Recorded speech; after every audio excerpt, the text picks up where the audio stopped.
Good morning, my friends. It's Benjamin. Good morning, guys. Hey, who knows that God wants to be with you? He really does want to be with you. And you look all through his behavior in the Old Testament, he just was in the middle of everything with everyone. Um, and he wants to be with you. I mean, he wants to be with you so much he actually put on a meat suit and came down and hung out with us.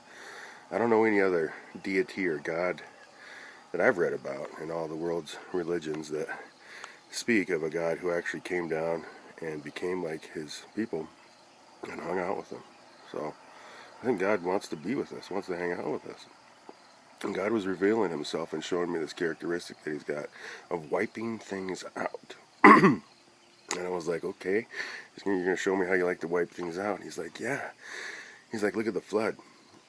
Wiped it out. I was like, yeah. He's like, look at all the men of Egypt that came after my people. Wiped them out. He's like, hey, even even when Moses was on the top of the mountain getting the Ten Commandments, his people were down there making a golden calf, and God was like, you know what, I'm just going to wipe them out. And Moses was like, don't do that. I mean, you look for the generation that grumbled against him after they'd wandered in the desert, they got wiped out. 40 years they wandered till they got wiped out. God likes to wipe things out. You look at there's two when the people came into the promised land, man. This is gangster too. There was a group of people. God's like, you know what? I want you to go kill all the men. I want you to kill the women. I want you to kill the children. I want you to kill all the animals, and then I want you to burn that place to the ground. Gone, done, wiped out. And I'm like, man, that's pretty ruthless, God. You do like to wipe stuff out. And he's like, yeah. And he's like, you know, everything in your life that is an offense to me, Ben, I want to wipe out. And he says, that's what I'm about. He says, I want to utterly destroy everything that would keep us apart. He just wants to wreck shop, drop everything. I mean, think about Sodom and Gomorrah. Man, he rained down fire and brimstone on that place.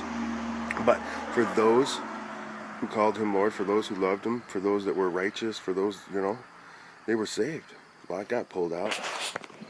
So I'm just saying, man, God wants to utterly destroy everything that stands between you and him. He just wants to wipe it out. And he just wants to be together. He just wants to hang out.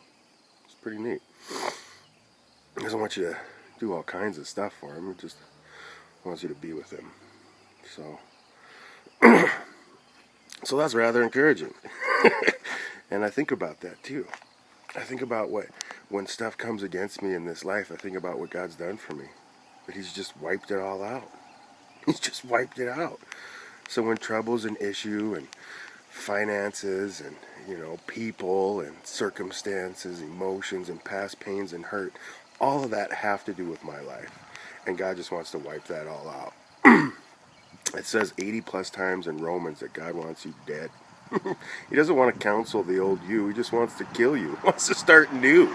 A new you, born again, fresh and clean. So think about that. Have you let God utterly wipe out everything in your life? Because he wants to. He wants to give you something fresh and clean and new. Just like this rain that's starting right now. Hey, you guys have a great day. Do what's right, not what's easy. Bless you.